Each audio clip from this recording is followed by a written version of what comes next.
Alhamdulillahi Rabbil Alamin.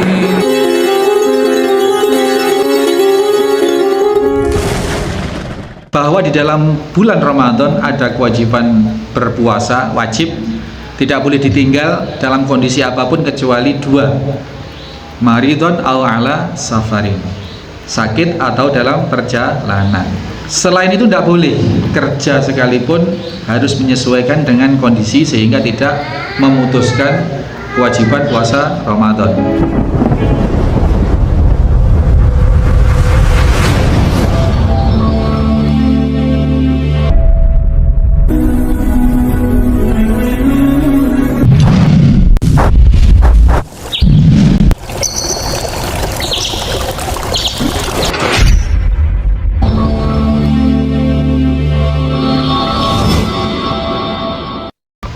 Bismillahirrahmanirrahim. Assalamualaikum warahmatullahi wabarakatuh. Innal hamdalillah nahmaduhu wa nasta'inuhu wa nastaghfiruh wa na'udzu billahi min shururi anfusina wa min sayyiati a'malina. May yahdihillahu fala mudhillalah wa may yudlil fala hadiyalah. Asyhadu an la ilaha illallah wahdahu la syarikalah. Asyhadu anna Muhammadan abduhu wa rasuluhu la nabiyya ba'dah. Allahumma shalli wa sallim wa barik ala Muhammadin wa ala alihi wa sahbihi wa mawala. Qala Allah Ta'ala, ya ayyuhalladzina amanu taqullaha haqqa tuqatih wa la tamutunna illa wa antum muslimun. Wal asr innal insana lafi khusr illal ladzina amanu wa amilus solihati wa tawassaw bil haqq wa tawassaw bis sabr. Amma ba'du, ma'asyiral muslimin wal muslimat, para pembina, bapak-bapak, juga para ibu asatidzah, hadirin hadirat semua di Aula Yatim Center Situbondo dan segenap siapapun yang saat ini menyimak kajian ini, rahimani wa rahimakumullah. Alhamdulillah, bulan suci Ramadan telah Allah berikan kepada kita. Dalam arti Ramadan ini kita masih diberi afiah, diberi kemampuan dan kesanggupan oleh Allah untuk bertemu dan menyikapi Ramadan dengan selayaknya. Pagi ini kita sengaja, konteksnya adalah kita omong-omongan saja, bukan omon-omon ya. Kita omong-omongan, kita saling, kalau ada yang bertanya nanti jawab, ada usulan, ada masukan dan lain sebagainya. Konteksnya adalah fas'alu ala dzikri in kuntum la ta'lamun. Jadi kunci dari pengetahuan itu adalah bertanya. Bertanya bisa langsung kepada person, bisa membuka literatur, membaca dan lain sebagainya, itu bertanya. Tetapi yang ditanya, yang dibaca, yang digali adalah ahla zikr. Jadi sumber keilmuannya yang sahih. Jangan asal bertanya, jangan asal membaca. Belajar kitab pun jangan asal sembarang kitab, yang penting tebal, yang penting tulisan Arab. Salah-salah itu kitab perdukunan. Jadi kalau belajar kitab yang penting berbahasa Arab, yang penting tulisannya Arab, itu bisa-bisa salah.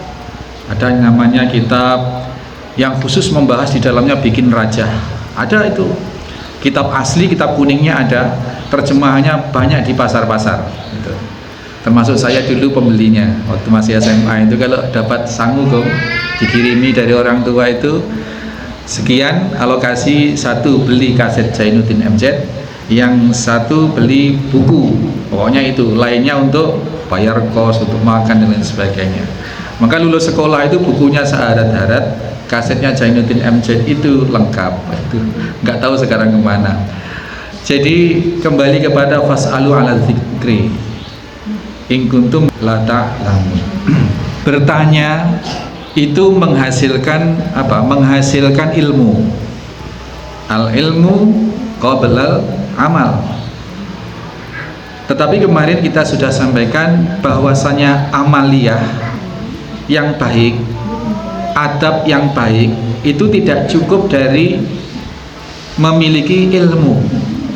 Karena kita ketahui orang-orang yang sudah berilmu tinggi, baik di bidang sains, baik di bidang ilmu agama sekalipun, tidak otomatis atau tidak segaris lurus, tidak sejajar dengan akhlak, dengan adab. Maka kalau ilmu itu sumbernya adalah membaca dan bertanya, tetapi kalau amal, kalau adab itu sumbernya adalah berlatih. Di Al-Firas itu sudah ada tempelan di pintu itu, keluar masuk tutup pintu. Tulisannya tidak hanya di depan tapi di belakang juga, belakang pintu, daun pintu, belakang daun pintu itu sudah ada. Tapi kita amati juga tidak otomatis menimbulkan perilaku keluar masuk tutup pintu. Nah, tulisan ini adalah informasi, ilmu, pengetahuan. Kemudian ternyata tidak menjamin bahwa pengetahuan itu menumbuhkan amal, menumbuhkan adab. Nyatanya masih keluar masuk dengan bebasnya, karena kalau terutama pintu dapur itu dapur tempatnya makanan. Kalau luput nutup itu si meong datang, sudah acak-acak dalamnya.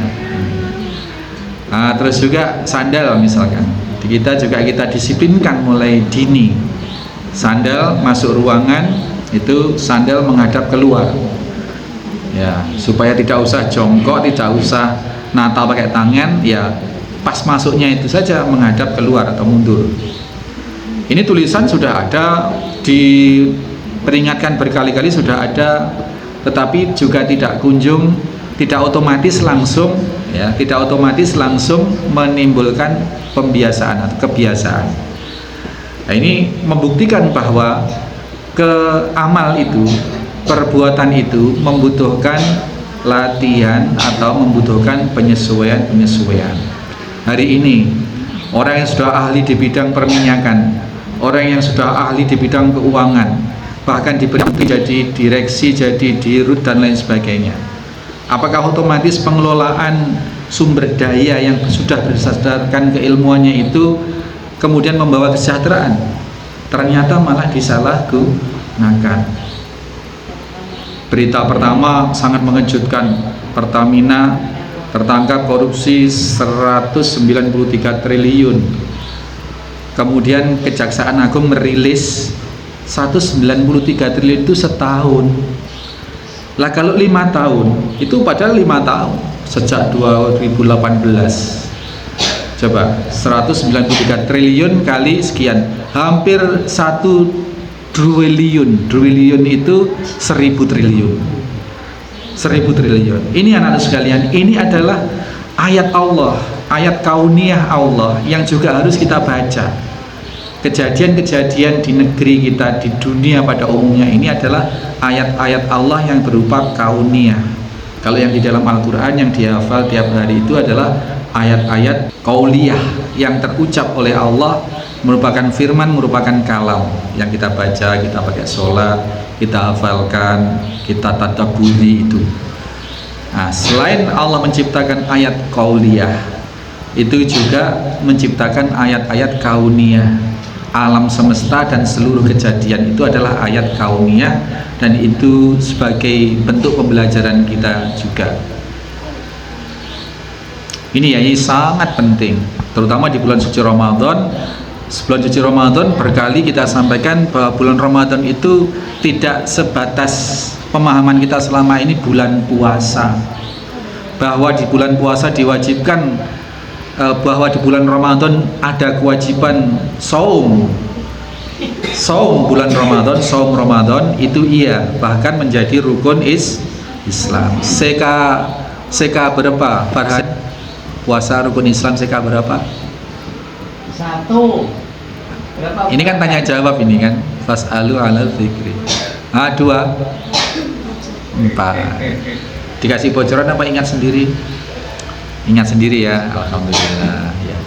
Harus tahu bahwa di bulan suci Ramadan, ibu-ibu sekalian, adalah bahwa di dalam bulan Ramadan ada kewajiban berpuasa, wajib, tidak boleh ditinggal dalam kondisi apapun kecuali dua, maridon aw ala safarin, sakit atau dalam perjalanan. Selain itu tidak boleh, kerja sekalipun harus menyesuaikan dengan kondisi sehingga tidak memutuskan kewajiban puasa Ramadan. Kerja sekalipun, maka orang-orang yang kerja berat, tukang beca dan lain sebagainya, ya harus diatur bagaimana caranya. Nah, yang paling harus kita perhatikan Ramadan itu adalah syahrul Quran, di mana Quran itu diturunkan dalam dua fase.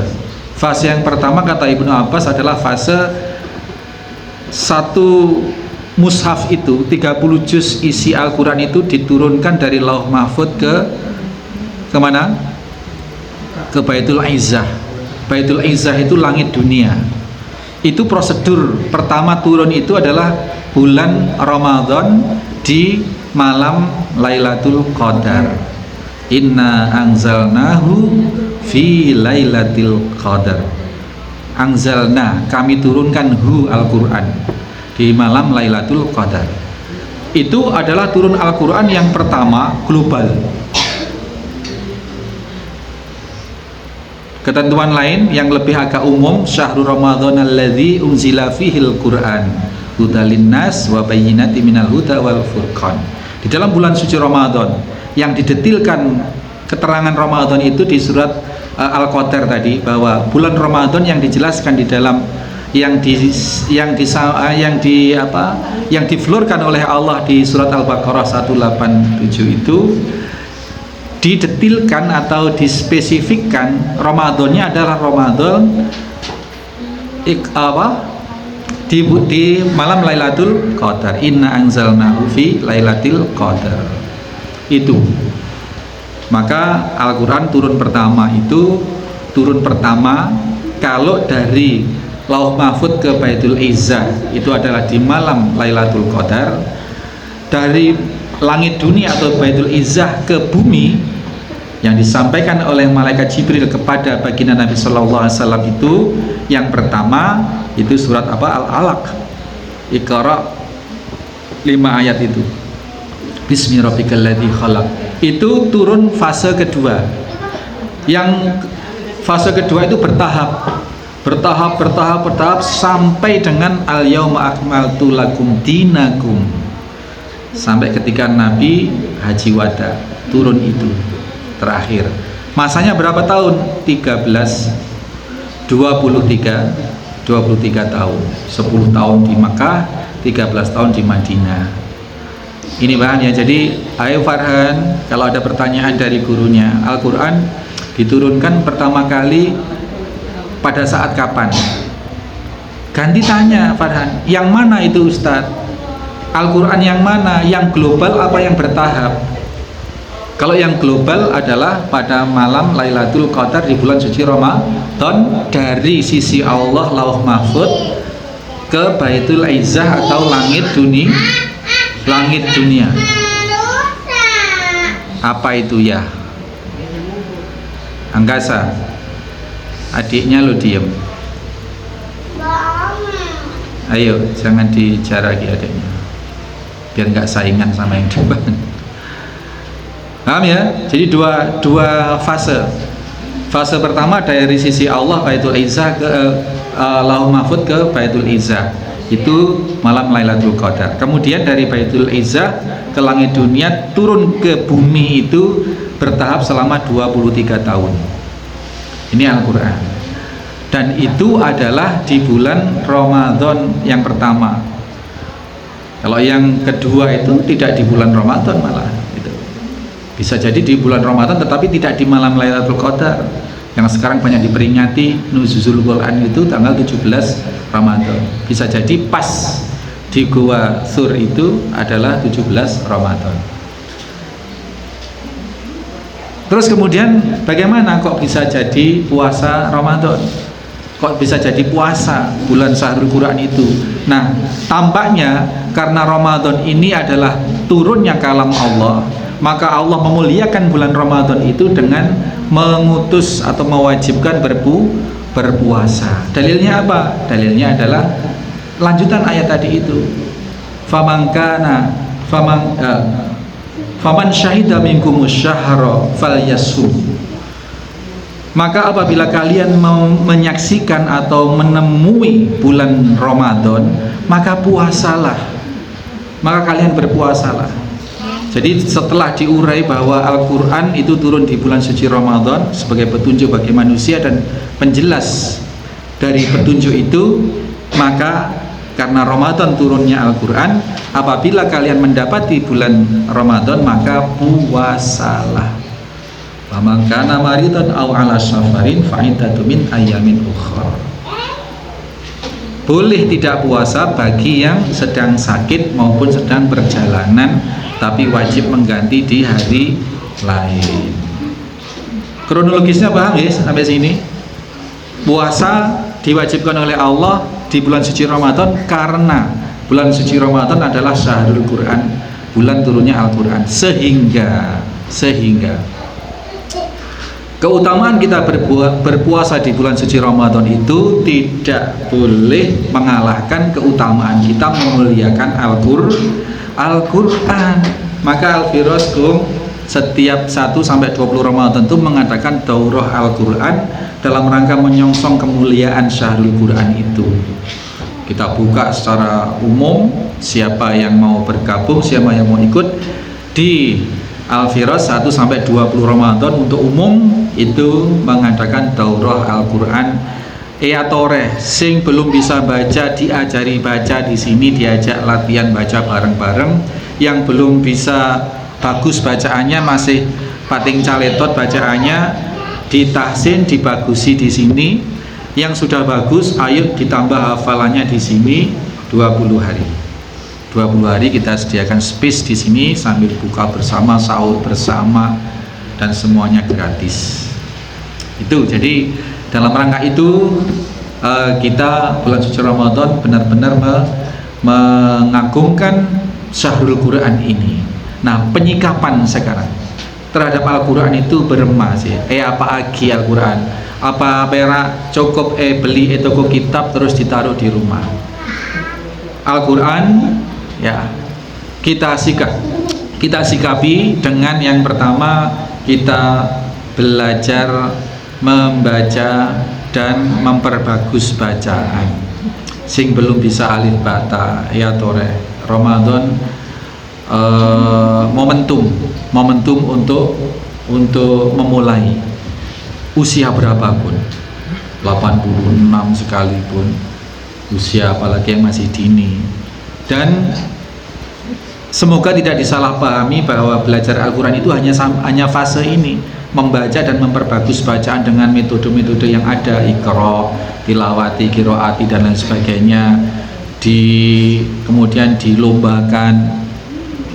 Nah, yang terjadi selama ini sepertinya seolah-olah belajar Al-Quran itu cukup sampai di situ, sampai ngerti gharib, bacaan-bacaan yang asing, yang sulit, yang bacaan-bacaan yang nyeleneh, hanya sampai situ. Bagus-bagus bacaannya, sudah tahu hukum-hukum bacaannya, tajwidnya, makhrijul hurufnya sudah dianggap selesai, sehingga anak-anak dari TK, SD sampai kelas 6 dikebut ke itu.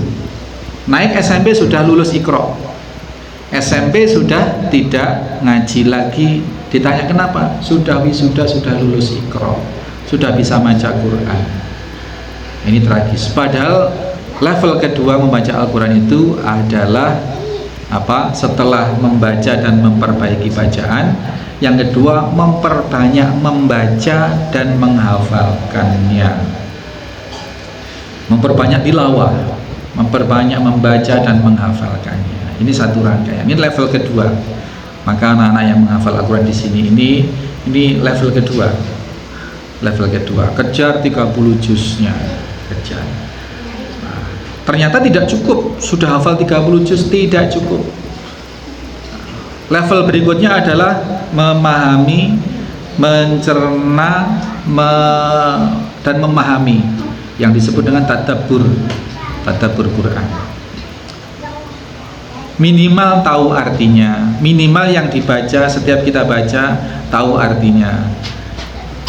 Ayo sekarang siapa yang sholat, yang kalau sholat masih belum tahu arti bacaan sholat? Ada belum? Ada enggak? Halo? Ada? Ada.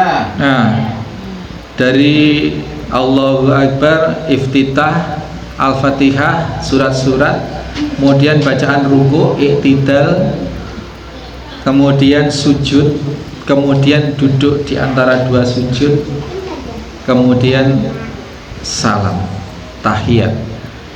Itu kalau tidak dimengerti artinya, ya kita hanya mempraktekkan sholat, hakikatnya belum bersolat, hanya sebatas mempraktekkan atau mengerjakan sholat, belum mendirikan sholat.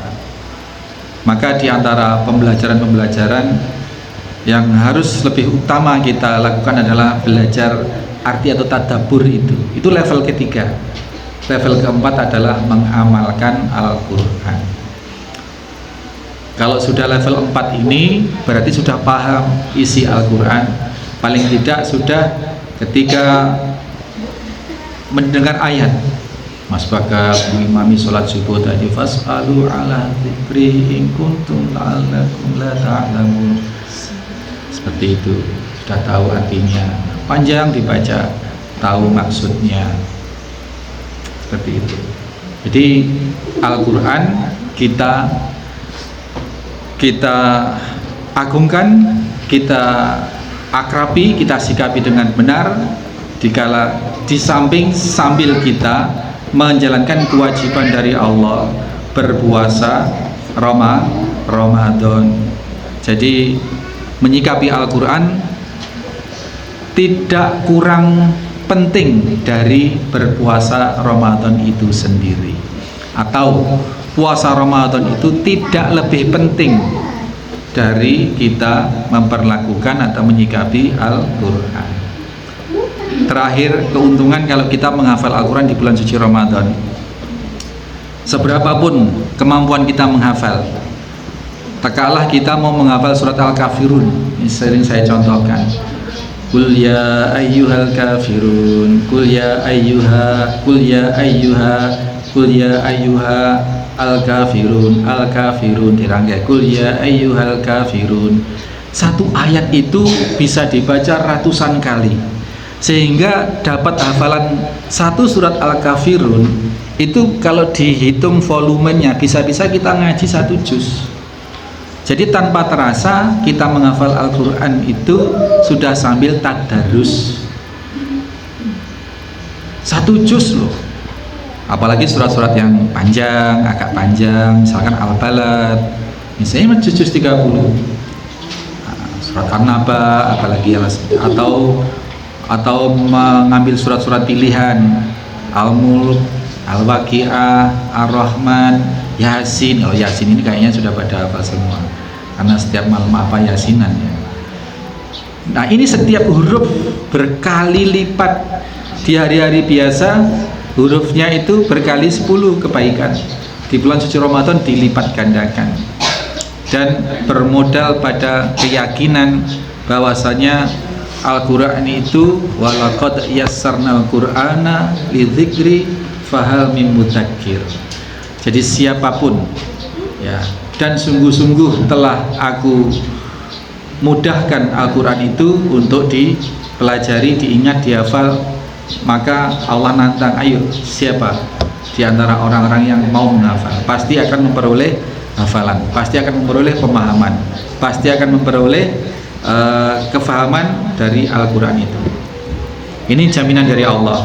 Dalam surat Al-Qamar itu diulang sampai 2 kali insyaallah dengan kalimat yang persis sama, walaqad yassarnal Qur'ana lidzikri fahal mim mudzakir. Ini ya, jadi dari sini kita bisa mengambil satu kesimpulan bahwa menghafal Al-Quran itu pada dasarnya adalah mudah bagi level pertama untuk dipelajari dengan cara membacanya dan memperbagus bacaannya mudah. Yang kedua, mudah dibaca berulang-ulang dan mudah untuk dihafalkan. Yang ketiga, mudah dimengerti, mudah dipahami, mudah ditadabburi. Yang keempat, mudah dilaksanakan, karena jaminan dari Allah.